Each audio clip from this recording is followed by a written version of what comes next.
14장에 보면 이 헤롯이라는 왕이 1절에 나오는데요.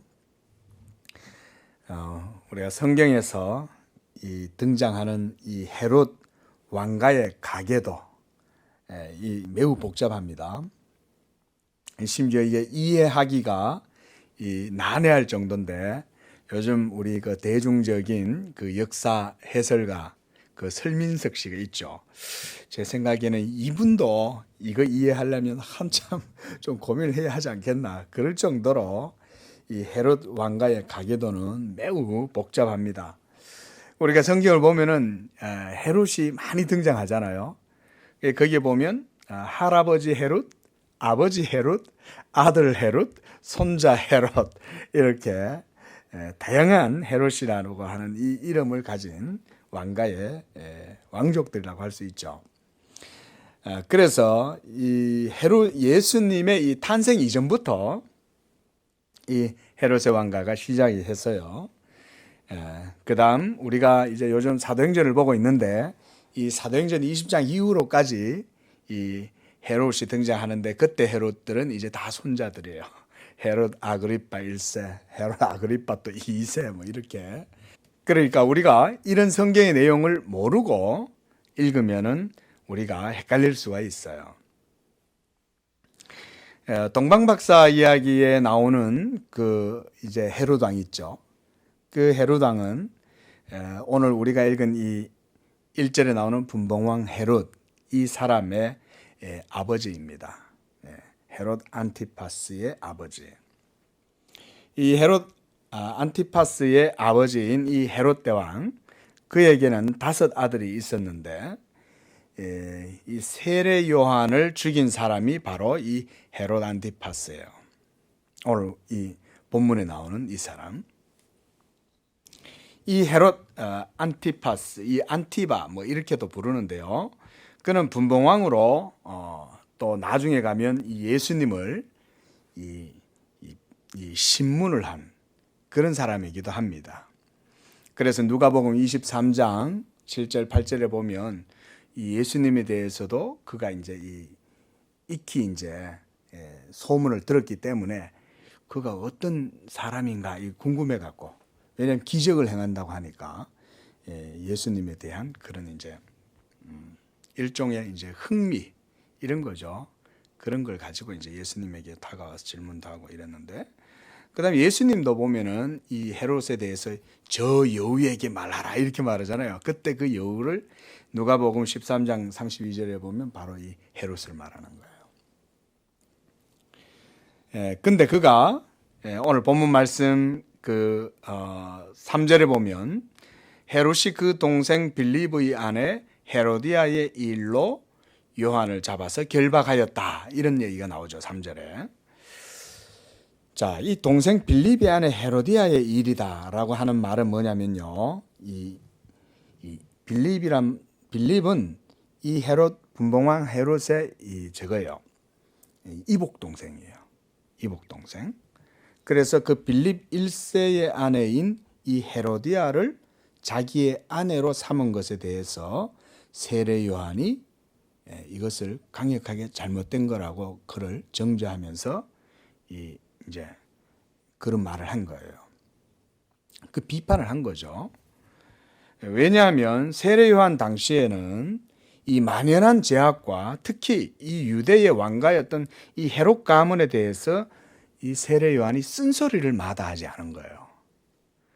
그래서 그가 이제 그 일로 오늘 본문에서 이제 죽임을 당하게 된다, 이런 내용이 나옵니다.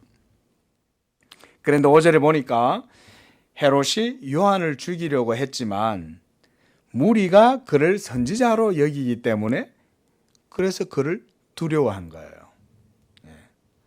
일단은 선지자라고 하면 기본적으로 어떤 신적인 권위가 그에게 있을 거라는 생각을 하기 때문에 또 두려워하기도 하고, 또 무리가 세례 요한에 대해서 많이 따르니까 괜히 무리를 또 충동을 해서 괜히 자기의 정치적인 그런 어떤 로마에서부터 이게 지금 이제 하사받은 직위니까 거기에서 이제 어떤 정치적인 자기의 입장이 불리해질 수 있기 때문에 이제 쉽지 않은 인물이었던 거죠. 세례 요한이.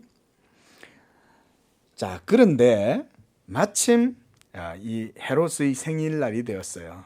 그러니까 뭐 왕이 생일이니까 얼마나 많이 이제 대신들이 모이기도 하고 여러 이제 귀족들이라든가 사회 각계각층 사람들이 모였겠죠. 축하연에.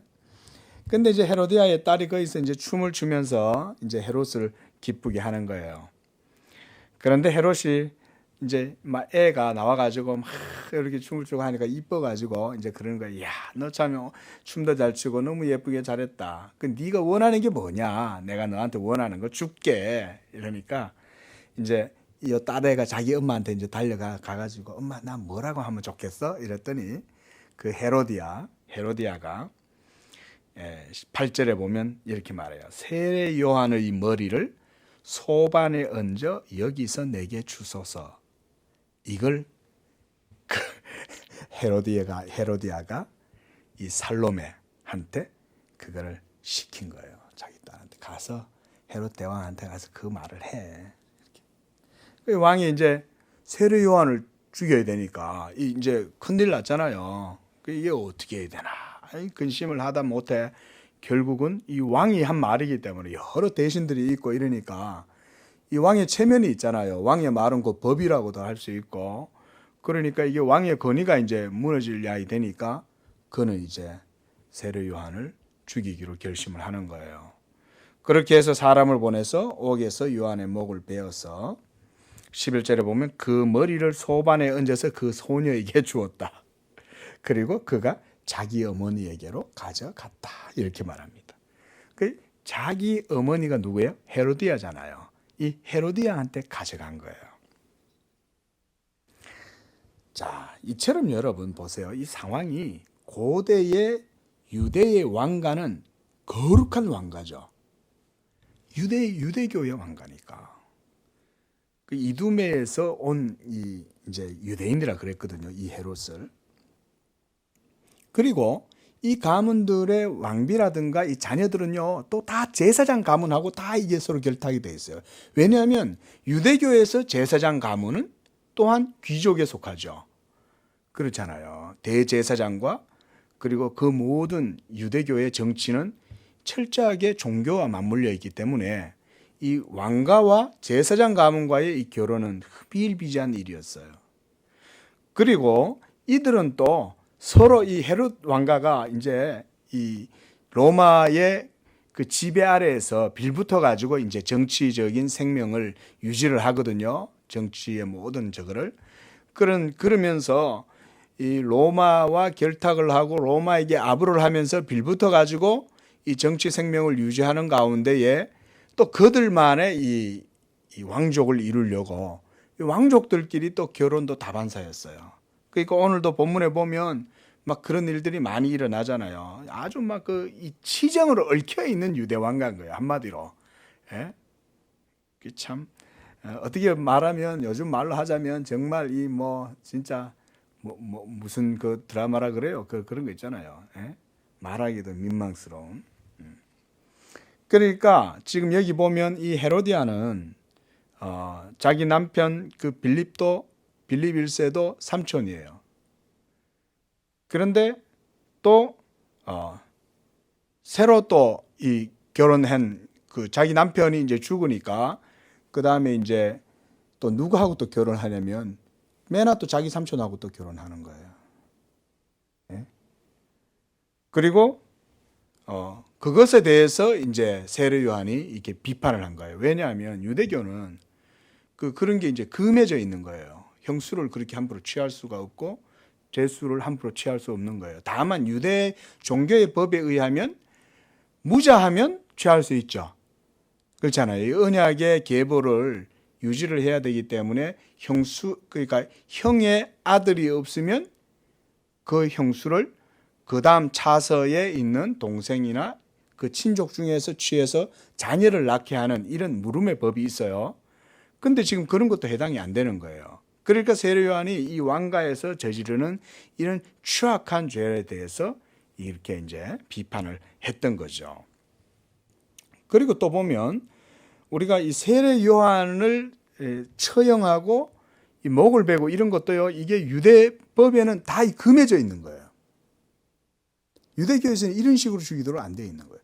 더군다나 죽인 사람의 그 죽은 시체를 이 또 딸이 그걸 또 들고 오잖아요. 이런 것 전부 다 유대 종교에 의하면, 율법에 의하면 전부 다 부정한 행위들인 거예요. 이런 짓을 하면 안 되는 거예요, 이게. 그러니까 그만큼 지금 얼마나 유대 왕가와 제사장 족속들이 서로의 권력으로 결탁을 해가지고 정략 결혼을 하고 치정으로 얽혀가지고 있어서 매우 음란한 이런 왕가가 됐다. 그런 음란한 종교가 되었다. 그런 음란한 사회가 되었다. 이런 것을 우리가 알 수가 있는 것입니다. 그래서 윤리적으로나 성적으로 타락한 이 당시 유대 종교 사회가 얼마나 이 악한 상태였는가를 우리가 여기에서 아주 상징적으로 볼 수가 있는 거예요. 이 유대 종교였잖아요. 그러니까 율법이 있고 제사장들이 있고, 그리고 하나님의 말씀을 전하는 이 랍비들이 있고 또 선지자도 있었고, 그런데도 그들이 이렇게 참 추악하게 타락을 해가지고 있다는 상황을 봤을 때, 그래서요, 이 제롬이라는 이제 사람에 따르면 이 죽은 요한의 머리를 이제 이 부하들이, 병사들이 이제 목을 베가지고 가져왔을 거 아니에요. 그 갖고 왔을 때 이걸 헤로디아한테 보니까 자기 어머니에게로 가져가니라 그랬잖아요. 그 이런 게 이게 뭐냐면 그 제롬에 의하면 요한의 그 머리를 이 딸이 그 엄마한테 갖다 주니까 이 요한의 혀를, 죽은 그 사람의 혀를 이 헤로디아가 바늘로 사정없이 찔렀다라는 기록이 있어요. 사정없이. 그러니까 이 헤로디아가 얼마나 사악하고 잔인한 여자인지를 알 수가 있는 거죠. 게다가 하나님의 선지자잖아요. 그게 뭐 이세벨에 맞먹는 여자인 거예요. 이세벨에 맞먹는 여자. 예? 자, 이 헤로디아가요, 결국은 우리가 이제 역사 문헌에 보면 후일에 이리저리 도망을 다니고 이혼을 당하고 이리저리 전전하다가 결국은 유배를 당해가지고 불행하게 그 삶을 마무리하게 됩니다. 그리고 이 헤로디아의 딸 살로메는 또 자기 엄마의 삼촌과 결혼한 거잖아요. 그러니까 할아버지하고 결혼한 거예요. 말하자면 이 왕가가 이렇게 음란하고 더러운 거예요. 그래서 자기 엄마의 삼촌과 결혼하였으니까 할아버지죠. 그리고 자식이 없었고, 그래서 그 유대의 역사가인 요세푸스라는 사람이 있습니다. 유명합니다. 이 요세푸스에 의하면 이 살로메가 어떻게 죽었냐면, 이 겨울에 얼음 위를 걷다가 얼음이 꺼지는 거예요. 근데 그 얼음이 꺼지면서 그 날카로운 얼음에 이 목이 찔려서 죽었다. 이렇게 전해지고 있어요. 그러니까 참 다 하나님이 이 악한 자들에게 공의로운 심판을 다 행하시는 거죠. 결국은 악을 행하는 것들이 결국은 다 하나님께서 이렇게 다 망하게 하시는 겁니다. 당시에 이러한 시대의 어두움에서 유대인들은 참 힘든 삶을 살았을 거라고 우리가 능히 짐작을 해볼 수가 있겠죠. 참 하나님을 바르게 섬기고 싶고, 그리고 왕이 있고 이랬으면 좋을 텐데 왕족들은 온갖 타락하고 제사장 무리도 전부 다 타락하고, 그러니까 예수님을, 의로운 예수님을 잡아서 십자가에 못 박아 죽이잖아요. 이런 게 당시 그 유대 사회의 어떤 사회적인, 종교적인, 그런 정치적인 그런 타락상이었습니다. 자, 바로 이런 가운데에 오늘 예수님께서 제자들과 함께 많은 무리들에게 하나님의 말씀을 전하면서 다니시는 거예요. 무슨 생각을 하셨을까, 예수님께서. 참 이런 어두운 시대에 바로 지도자 없고 목자 없이 떠돌아다니던 그런 유랑민이고, 기댈 곳이 없는 그런 목자 없는 양과 같은 그런 유대의 많은 백성들, 로마의 압제도 서글픈데 말이죠. 그렇죠? 그 로마에 빌붙은 이 유대의 왕가들, 제사장들이 더 이상 이 백성들에게는 신뢰를 주지 못한 거예요. 그 세례 요한이 분봉왕 헤롯을 향하여 막 비판을 하고 이렇게 했을 때 그리고 그가 감옥에서 그렇게 비참하게 사형을 당하고 처형됐다 이런 소리를 들었을 때 그들은 이 왕족들에 대해서 얼마나 큰 슬픔이 있었겠어요. 그렇죠? 근데도 뭐라고 말하기가 어려운 거예요. 이게 밀란을 물론 이제 반대 세력들이 있었겠죠. 있었어도 이 거대한 로마 제국 아래에 있으니까 그것도 뭐라고 하기가 참 쉽지가 않아요. 봉기를 일으키기도 어렵고 반란을 일으키려고 해도 이게 쉽지가 않은 거죠. 자, 바로 이런 상황에서 그리스도께서 진정한 왕이 되심을 그래서 진정한 왕으로 등장하게 되는 것을 마태가 저는 의도적으로 여기에서 보여준다고 저는 그렇게 봐요. 기댈 것 없는 정처 없이 떠돌아다니는 그런 목자 없는 양과 같은 신세. 바로 그것이 이스라엘 사람들이었어요. 그래서 14절에 보면 예수께서 나오사 큰 무리를 보시고 어떻게 하셨어요? 불쌍히 여기사. 불쌍히 여기사. 이 불쌍히 여긴다 이런 말은요, 이게 참 예수님께서 얼마나 그들을 참 민망하게 여기고 불쌍히 여겼냐 이런 것들을 보여주시는 거예요. 불쌍히 여기셨다. 그래서 그 중에 있는 병자를 고치셨다 이렇게 말합니다. 이 마가복음 6장 34절에도 이 내용이 그대로 나오는데 거기서 마가는요 이렇게 말해요. 예수께서 무리를 보시고 그들이 목자 없는 양 같음을 인하여 불쌍히 여기셨다 이렇게 말씀해요. 그렇죠. 지금 우리가 읽었던 1절에서 12절까지의 내용을 보면 당시에 정치적인 그 혼란스러움과 종교적인 혼란은 이루 말할 수 없는 거예요. 세례 요한조차도 그냥 목을 잘라서 죽여버리고 이렇게 그리고 왕가가 온통 막 제사장 집안들이 서로 막 혼음이 돼 있는 거예요. 한마디로 난잡한 이런 집안이 돼버렸죠. 자, 이런 가운데 주님이 목자 없는 양 같음을 인하여 그들을 불쌍히 여기셨다. 그리고 마가는 여기에다 한 가지 더 덧붙여요. 여러 가지를 가르치셨다 이렇게 또 말씀합니다. 마가복음에서는. 물론 오늘도 예수님께서 가르치셨다 이런 얘기는 없어도 그들에게 먹을 것만 주신 건 아니죠. 다 가르쳐 주시는 거예요. 예수님의 모든 삶은 말하자면 가르치는 삶입니다. 뭘 가르치시겠어요? 바로 하늘 아버지의 말씀을 그 백성들에게 가르쳐 주시는 왕이에요. 마치 솔로몬처럼 하늘의 지혜를 백성들에게 이렇게 반포해 주고 설명해 주므로 그들 언약 백성들이 하나님 아버지의 자녀된 삶을 살아갈 수 있도록 해 주시는 것. 이게 여러분 이스라엘의 진정한 왕인 줄로 믿습니다. 그래서 마태는 지금 예수님을 이스라엘의 진정한 왕이 바로 예수님이라고 보여주는 거예요. 이스라엘의 왕족들은 다 예루살렘 살렘성에 모여가지고 저들끼리 왕권을 서로 나누어 먹고 그러면서 그냥 결탁하고 그러고 살았지만 진짜 왕은 광야에서 백성들을 데리고 다니면서 그 백성들에게 하늘의 말씀을 가르치시면서 또한 생명의 떡도 그들에게 주셨어요. 그 이제 15절 보면 15절에서 이제 20절까지 우리가 바로 오병이어의 기적의 사건이 나옵니다.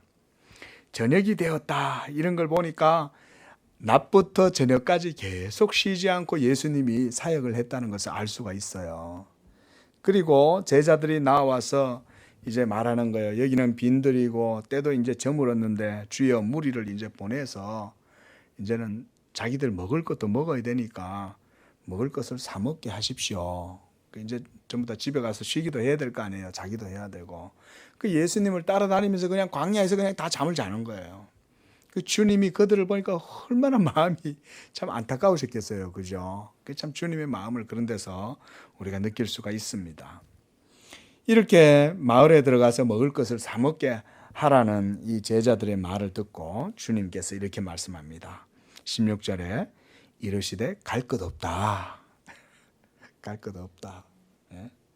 너희가 먹을 것을 주라. 너희가 먹을 것을 주라. 참, 제가 이 말씀을 통해서 참 많은 생각을 했습니다. 여기서 너희는 누구예요? 바로 예수님의 제자들이죠. 여기서 여러분, 예수님의 제자들은 사도인데요, 우리가 너희가 먹을 것을 주라 할 때, 이때는요, 이 먹을 것은 말하자면 오병이어 눈에 보이는 그런 물질을 말할 수도 있지만, 예수님의 이 제자들이 진짜 백성들에게, 하나님의 자녀들에게 주는 건 뭐예요? 하나님의 말씀의 떡이죠. 생명의 떡, 하나님의 말씀. 그 말씀의 떡을 주시는 분은 바로 하나님이신데, 누가 나누어 줘요? 바로 그의 제자들이 나누어 주는 거예요. 그것은 신약에 와서는 이제 예수 그리스도의 제자들인 사도와 함께 이제 그들의 뒤를 따라서 하나님의 말씀을 전하는 목사들에게도 이 일이 주어져 있습니다. 그래서 목사들에게도 주님이 이 말씀을 주시는 거예요. 너희가 먹을 것을 주라. 하나님의 말씀을 전하여 저들로 하여금 먹게 하라, 이 말이에요. 하나님의 말씀을 전하면 그 말씀을 듣는 백성들은 하늘의 신령한 은혜를 누릴 뿐만 아니라 삶에서도 하나님의 복된 은혜를 누리는 줄로 믿습니다. 저는 그렇게 믿어요. 하나님의 말씀이 바르게 전해지고 그 하나님의 말씀을 잘 들으면 바로 그 백성들은 그것 때문에 이 세상에서도 복된 삶을 살아가는 거예요.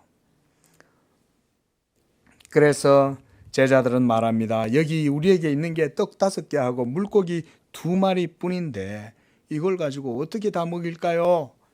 다른 복음서에는 그렇게 나와 있죠. 그때 주님이 그것을 내게로 가져오라 그러십니다. 자, 아무리 우리가 봤을 때요, 작고 연약하고 부족해 보여도 우리 주님께서 하시면 능한 줄로 믿습니다. 우리 주님이 하시면 충분해요. 그래서 주님께서 무리에게 명하십니다. 모두 잔디밭에 앉으라. 먹을 것 찾으러 가는 사람들도 가지 말고 거기 앉아. 전부 다 앉아봐. 그리고 잔디 위에 앉혀놓으시고 떡 5개와 물고기 2마리를 가지면서 하늘 하나님께 기도합니다. 자, 여러분 이 장면을 한번 생각을 해보십시오. 물고기 2마리하고 그 다음 떡덩이 5개, 이걸 들고 전부 다 이 수만 명의 사람들이 모여 앉아 있는데 거기서 주님이 이렇게 딱 들고 이제 그걸 향해서 하늘의 하나님께 기도를 하고 계시는 거예요. 여기서 보면 하늘을 우러러 축사하셨다, 이 말은요, 하나님께 감사 기도를 드렸다는 거예요.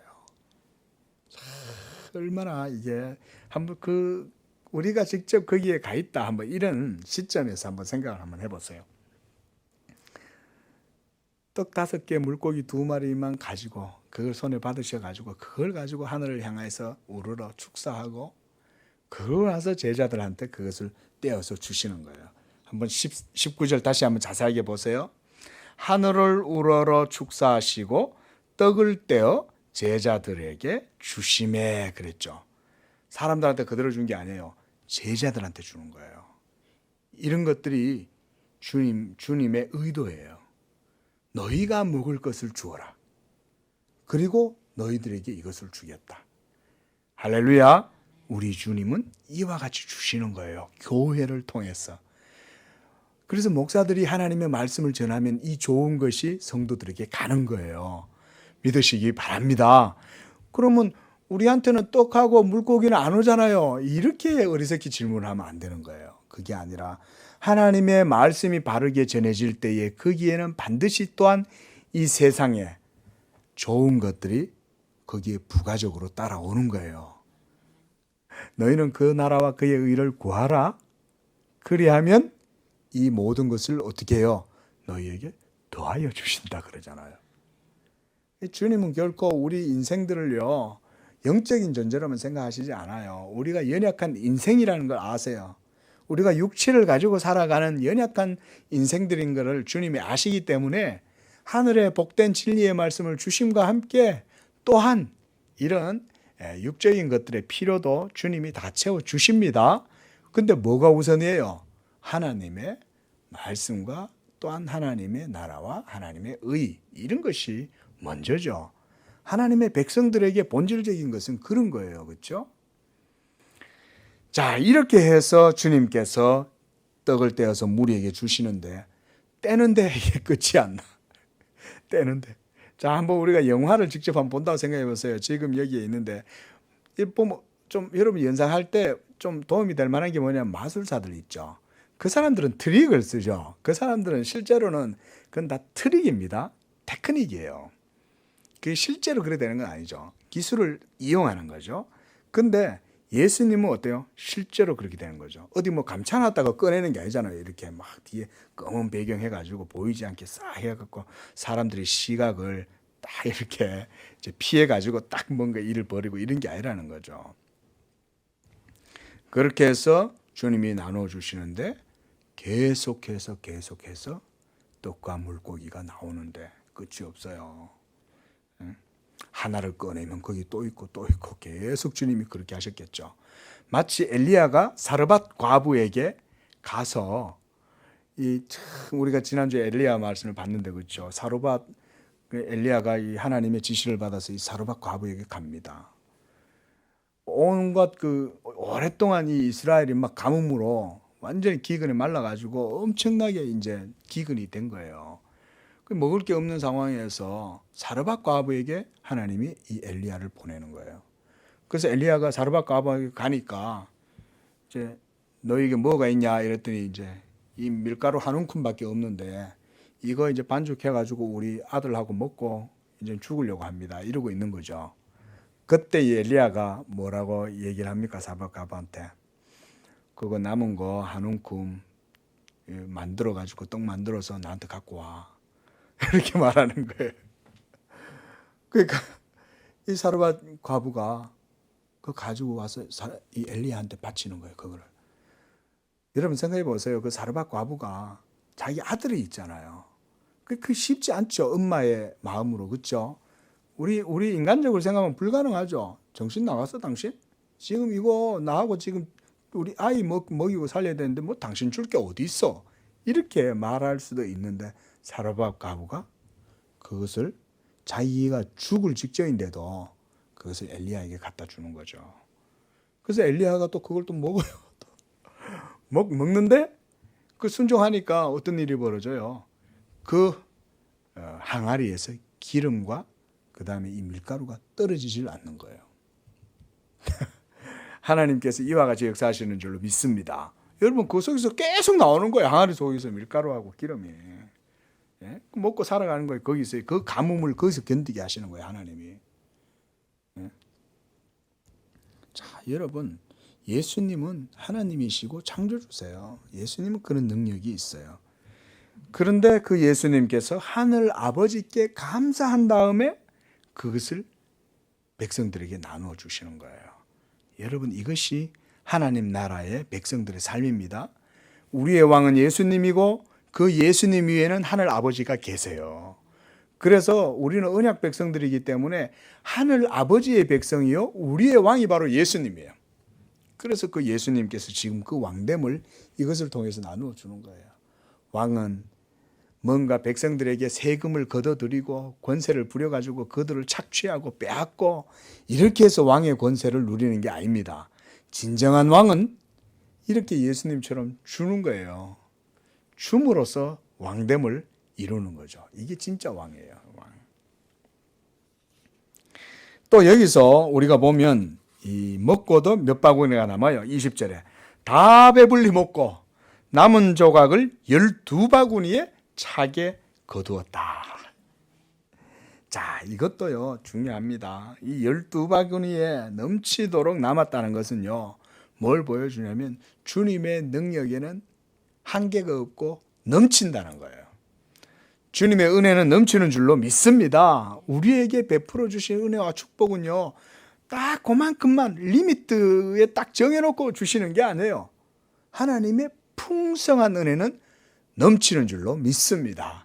그래서 이 풍성함이라는 말이 좋아가지고 어떤 교회는 이름을 풍성한 교회다 이렇게 또 지었어요. 복음의 그 은혜가 풍성하다 이 말이겠죠. 참 좋은 이름인 것 같아요.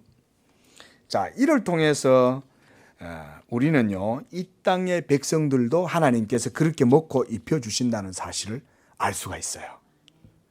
자, 여러분 그 예수님이 바로 우리의 왕이시고, 그리고 그 하나님 예수님의 아버지가 바로 우리의 아버지이신데, 여러분 이 광야에서 예수님을 따라다니던 이 백성들에게만 이렇게 오병이어의 기적을 베풀어 주시겠냐 이거예요.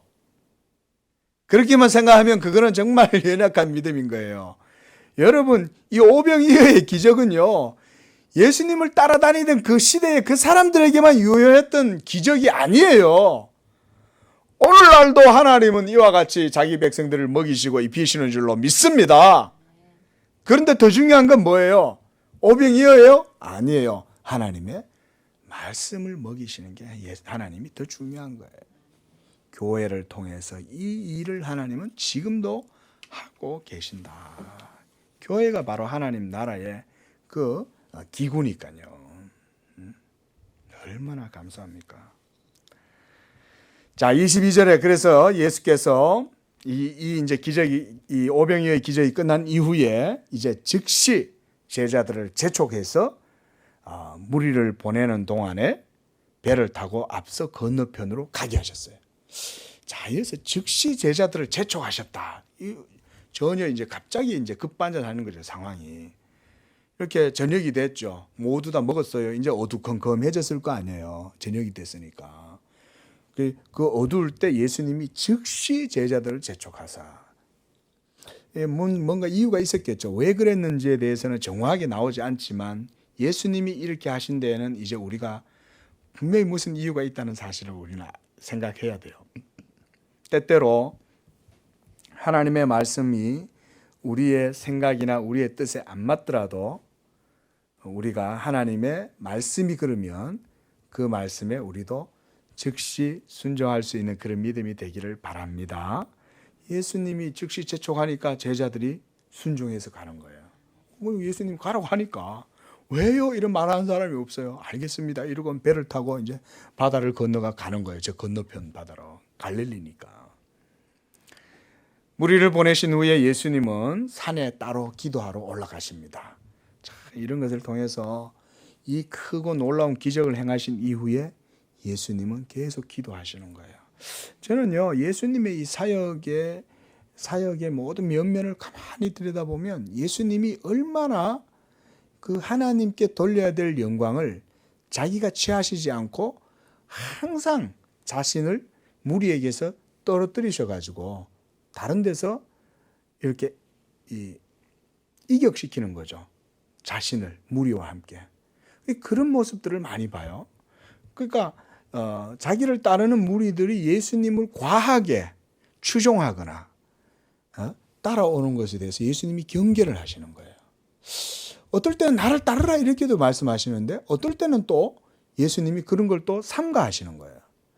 이걸 통해서 우리가 무슨 생각을 할 수 있을까요? 왜 그렇게 하셨을까? 저는 그걸 이렇게 봐요. 철저히 예수님의 모든 사역은 하나님 아버지의 영광을 위해서 하신 것이기 때문에 그렇다. 저는 이렇게 말해요. 이 땅을 살면서 전혀 자기의 영광을 하나도 취하시지 않는 거예요.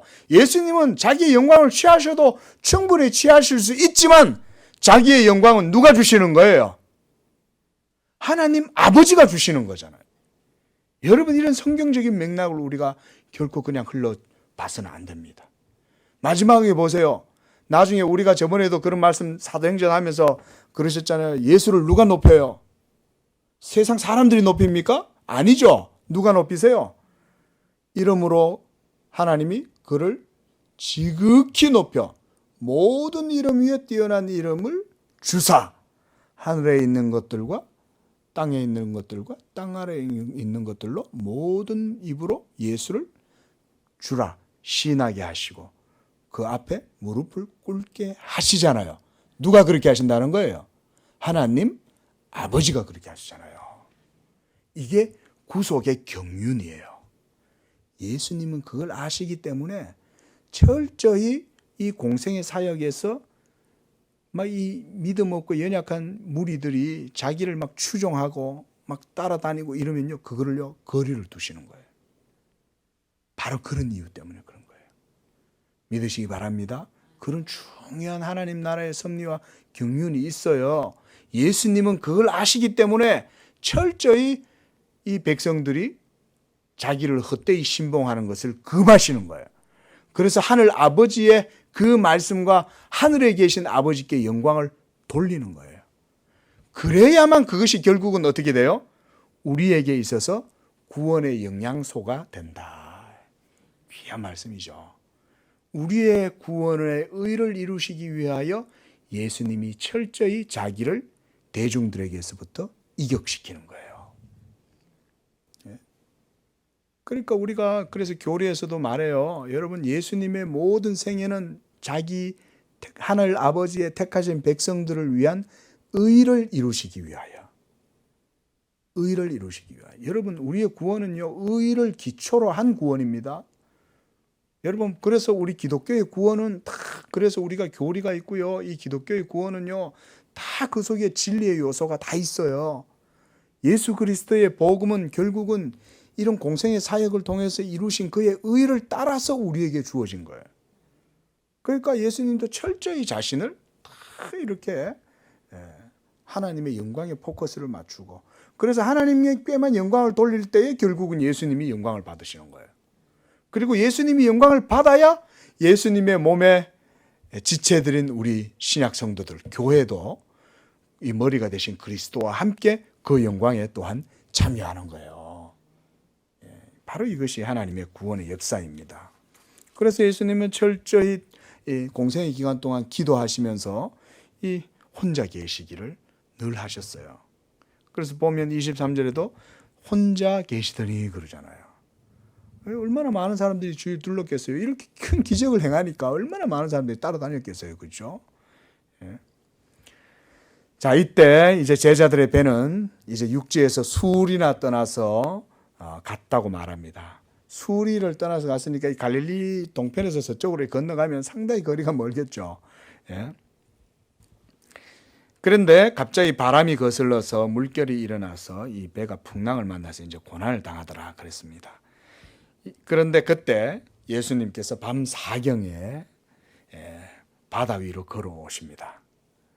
그러니까 제자들이 막 이게 풍랑이 일어가지고 이거 어떻게 해야 될까 막 우왕좌왕거리고 그러고 있을 때 갑자기 저기서 사람이, 예수님이 옷이 옛날에는 뭐 또 검은 옷이 아닐 거 아니에요. 하얀 옷을 입으시고 오니까 뭐 유령인 줄 알았던 거예요. 그래 막 경악을 금치 못하고 무서워서 소리를 질렀다. 26절에 보세요.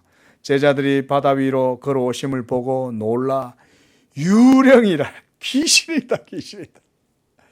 여러분 얼마나 놀랐겠어요. 물리를 막 안 그래도 죽을 것 같은데, 죽을 지경에 처했는데 물 위로 사람이 걸어오는 걸 봐보세요. 안 그렇습니까? 얼마나 무서워요. 우리가 그냥 집에 있을 때도 밤에 어두컴컴한데 밖에 비 오면 뭐 어떨 때는 마음이 약해지면 저저 귀신이 걸어오는 것 같잖아요. 그런데 그 바다에 사람이 걸어오고 있는 걸 보고 있으니까 얼마나 놀랐겠어요. 그때 예수님이 27절 보세요. 예수님이 즉시 이 유데오스, 이 헬라어로 유데오스, 즉시 immediately, 즉시로 이르시되 안심해라. 예수님도 아마 깜짝 놀라신 것 같아요. 너무 놀라니까. 우리 간혹가다 부모님들이 말 안 듣는 자식한테 이제 짓궂은 장난하잖아요. 싹 숨기. 갑자기 말 안 듣고 막 안 따라오면 숨어버려. 그러면 애가 놀래가지고 울음을 터뜨리고 야단이면 어때요? 미안 이러면서 갑자기 또 부모들이 즉시로 나가죠. 나 여기 있어 이러면서. 저도 우리 건우한테 몇 번 장난을 쳤는데 그 부모의 마음은 그래요. 예수님도 똑같아요. 즉시로 그래 가서 나다, 내니 두려워하지 말라. 그때 재밌는 건 베드로의 대답이었어요. 참 베드로는 성격이 정말 즉흥적이고 직관적이고 정말 급한 사람이에요. 딴 사람들은 누구? 예수님? 이러고 생각을, 그래도 템포로리하게 이 생각을 뭐지? 이렇게 생각을 하고 있는데 베드로는 그런 게 없어. 내니 두려워하지 말라 이러니까 대번 베드로는 그냥 딱 반응을 보여주는 거예요. 이르되 주여 만일 주시거든 나를 명해서 물리로 오라 하소서. 여러분 이 상황에서 이런 말을 할 필요가 있어요, 없어요? 이런 말을 할 필요가 전혀 없죠. 그 베드로가요, 이 말하자면 이 그릇된 충동에 의해 가지고 이 터져 나온 생각인 거예요. 이 베드로의 성격을 여기서 볼 수 있는 완전히 단적으로 보여주는 거예요. 예? 아직도 연약한 그 믿음의 충동, 그릇된 충동, 이것으로 행동하는 그의 행동 반사력이 얼마나 빠른가. 그 직관력과 이 충동이 얼마나 밀접하게 연결되어 있겠어요. 그렇죠? 예. 그러니까 처음에는 놀라가지고, 물론 이것도 물론 저는 믿음에서 나왔다고 생각해요. 예수님을 믿었으니까 이런 충동이 나오는 거죠. 그러나 이 믿음에 따라서 충동적인 믿음에 따라 행동을 했지만 이내 그의 연약한 믿음이 바닥을 드러내 보이고 말죠. 어디에서요? 바로 다음에서 나옵니다. 주여 만일 주시니거든 나를 명하사 물리로 오라 하소서 하니 또 예수님이 또 오라고 하시는 거예요. 또 예수님은 왜 그러겠어요? 예수님 자신도 지금 물리를 걸어오고 계시잖아요. 그 베드로가 할 수 있어요, 없어요? 할 수 있어요, 없어요, 여러분? 잘 대답하세요. 할 수 있죠. 예수님이 물리를 걸어오잖아요. 예수님 물리를 걸어오는데 왜 제자가 못 걷겠어요? 없어요 하시는 분은 더 열심히 기도하시고. 베드로가 했잖아요. 베드로 물리를 안 걸었어요? 베드로가 충동적이었지만 만약에 지속적이고 꾸준한 믿음이었다면 예수님한테 끝까지 갔을 거예요. 진짜. 그 처음에는 걸었거든요. 일단 충동적인 믿음 때문에 일단 걸었어요. 자, 그게 가능합니까? 불가능합니까? 인간적으로 봤을 때는 불가능하잖아요. 걷는 것조차도 불가능하잖아요. 한 발 내딛자마자 깔아앉지 뭘 걸어요, 걷기는. 예? 그게 대단한 게 베드로가 대단하다기보다도요. 예수님이 오라고 하신 것에 키포인트가 있어요. 여러분, 이게 기적의 원리입니다. 제가 예전에도 한번 다른 교회에서 이걸 가지고 설교를 한 적이 있는데 여기에서 핵심이 뭔지 아세요? 29절에 오라 이렇게 말씀하신 이 말씀이 핵심입니다. 베드로는 충동에 의한 믿음으로 가볍게 이렇게 자기의 생각을 드러냈지만 그러나 그가 그렇게 말했을 때 그것을 승인을 해주신 예수님의 오라 명하신 그 명령이 이 베드로가 물리를 걷게 한 데 있어서 원천이에요. 물리를 왜 사람이 걸을 수 있어요? 없어요? 없죠. 근데 어떻게 걷는다는 거예요? 예수님이 오라 하셨으니 걷게 된 거예요. 그걸 끝까지 그 말을 믿고 나갔으면 됐을 텐데 베드로의 믿음은 그 말씀을 듣고 처음에는 나갔지만 충동에 의한 믿음이 결국은 바닥에 드러났다는 거예요. 가다가 말고 어떻게 돼요? 점점 가라앉죠. 30절 보세요. 바람을 보고 무서워 빠져가는지라 아르코마이. 이 점점 빠져간다 이거예요. 점점. 자, 빠지면 어떻게 빠져요, 물에? 점점 빠집니까? 풍덩 빠지죠. 그렇죠? 근데 어때요? 무서워 하니까 그것 때문에 점점 믿음이 쇠약해져 가고 믿음이 쇠약해져 가는 만큼 비례해서 점점 물로 잠기는 거예요. 그러니까 이때는 이제 막 어느 정도 저기가 아마 이렇게 됐겠죠. 그러니까 이제 30절에 보면 소리를 질러 주여 나를 구원하소서 나를 구원하소서 도와주소서 그랬겠죠. 그 예수님이 또 이번에도 31절에 즉시 베드로가 막 죽어야 할 것 같으니까 즉시 또 그게 안 내버려 두는 거예요. 야, 왜 안 믿었어? 너 싸다 싸. 좀 당해봐야 돼, 자식. 이렇게 안 하신다는 거예요. 즉시 예수님이 그의 손을 내밀어서 그를 붙잡아서 세워 올리신 거예요. 자, 물에 빠진 베드로를 건져내실 때 예수님은 배 위에 있었을까요? 물 위에 계셨을까요? 이거 못 맞추면 안 돼. 물 위에 계셨겠죠.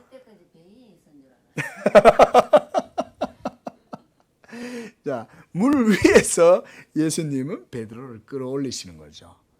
그 다음 배에까지 걸어갈 때는 베드로는 예수님 등에 엎여 있었을까요? 같이 걸어갔을까요? 같이 걸어갔죠. 물 위에서 배에까지. 그래서 32절에 보세요. 뭐라고 나와 있어요? 배에 함께 오르매. 여러분, 이래서 성경은요, 작은 것 한 구절도 그냥 지나치면 안 되는 거예요. 특히 이런 거, 특히 사복음서는 더더욱 그래요. 배에 함께 올랐어요. 같이 걸어갔다는 거예요. 예수님과 함께 걸어가면 이와 같은 모든 일들이 이루어지는 줄로 믿습니다. 이게요, 믿음이에요. 이게 우리의 이성으로 안 된다 이거예요. 이게 어떻게 우리 이성으로 되냐 이거예요. 이성적으로 이거 상상도 못하는 일이죠. 그런데 예수님이 잡아주고, 그래도 베드로는요, 예수님이 잡아주니까 그때부터는 예수님 붙들고는 그 믿음이 온전해진 거예요. 예? 이게 나중에는 어떻게 됐어요? 이 믿음이 성령을 받고 나니까 튼튼해진 거죠. 그러니까 여러분, 이런 게 다 베드로 훈련입니다. 여러분, 베드로가 사도가 되기 위해서 하나님이 자기 교회를 세우시기 위해서 이런 사도들을 지금부터 훈련시키시는 거예요. 벌써 다 하나님이 다 계획이 있는 거예요. 그 33절에 배에 있는 사람들이 예수께 절하며 이르되 진실로 하나님의 아들이로소이다. 그렇죠. 물 위를 걸어 다니고, 그리고 빠져가는 베드로도 배에서 다 구경하고 있을 거 아니에요. 지금 저기서. 예? 제가 볼 때는 한 10m는 저기 떨어져 있지 않았나 싶어요. 그런데 그 배에서 제자들은 전부 다 이러고 쳐다보고 있고, 예수님은 걸어오고 계신데 베드로는 물 위를 막 걸어가고 있다가 한 중간쯤 가다가 빠진 거예요. 그동안 걸어왔을 때 그 믿음은 무슨 믿음이냐 이거예요. 예수님을 믿는 믿음이었죠. 예수님을 믿는 것만으로도 하나님의 큰 능력이 나타나는 거예요. 그리고 무엇보다 더 중요한 건 그 믿음이 나에게서 출발되는 게 아니라 하나님이 명령하실 때, 예수님이 오라고 말씀하셨을 때 그 말씀 의지해서 나가면 되는 거예요. 그 말씀 의지해서 나가면. 그리고 돌아올 때는 결국 예수님의 손에 의지해서 돌아오는 베드로. 예. 자, 그들이 건너가서 게네사렛 땅에 이르렀어요. 그리고 그곳 사람들이 예수이신 줄을 알고 근방에 두루 통제하여 모든 병자들을 데려와서 예수의 옷자락에라도 손을 대게 하시기를 구하니 손을 대는 자는 다 나음을 얻었다. 자, 여러분, 이 풍랑의 사건을 통해서 우리가 볼 수 있는 건 뭐냐면요, 예수님께서 제자들의 연약한 믿음을 이것을 통해서 더욱더 확고하게 세워주신다는 거예요. 그러니까 이 하나님의 아들이다 이렇게 말하잖아요. 진실로 그가 하나님의 아들이다. 이런 믿음의 고백을 자꾸 하게 만들어주는 거예요, 예수님은. 이건 우리 성도들에게도 마찬가지입니다. 여러분, 하나님이 성도들의 믿음도 여러분 자꾸 세워나가셔요. 하나님의 관심과 교회의 교사들이, 목사들의 관심은 어디에 있냐면 성도들의 믿음에 있어요. 그 성도가 믿음이 튼튼해지면 이처럼 베드로처럼 놀라운 하나님의 은혜를 체험하고 경험하게 되는 거예요. 그리고 그것을 통해서 하나님의 모든 복을 누리기 때문에 목사가 복을 주는 게 아니죠. 목사는 성도들이 그물을 깁는 방법을 가르쳐 주는 거예요. 그걸 통해서 하나님 아버지의 주시는 복을 그 그물로 잡을 수 있도록 그 방법을 가르쳐 주는 거예요. 그게 믿음이에요, 그게. 그러니까 항상 이 믿음을 세우기 위해서 예수님이 항상 그 노력을 하시는 거예요. 여기서도 이런 사건을 통해서 예수님을 하나님의 아들로 고백하게 되잖아요. 좀 전까지만 해도 그들은 오병이어의 기적을 봤을 때만 해도 그런 고백이 없었어요. 오, 놀라운 기적이다. 마술처럼 생각했을지도 몰라요. 물론 어리둥절했겠죠. 이성을 초월하는 일이 벌어지니까. 근데도 그때는 이런 고백이 없었습니다. 저들이 죽을 때가 되니까 이제 그때서 이런 고백이 나오는 거예요. 예수님도 우리 신앙생활 할 때요, 성도들의 믿음을 때때로 단련하시려고요, 이 부싯개이 같은 거 붙잡고요, 도가니 속에다 집어넣었다 빼시는 거예요. 든든하게 하시려고. 그래도 여러분, 시험과 환난을 당해도 예수님이, 하나님이 즉시로 하나님의 택한 백성들을 돌보고 구해주신다는 사실을 기억하실 수 있기를 바랍니다. 아울러 여러분들의 삶 속에서 예수님의 그 말씀, 하나님의 명령에 따르는 여러분들의 믿음의 순종이 이와 같은 큰 하나님의 영광을 경험하게 되는 줄로 믿습니다.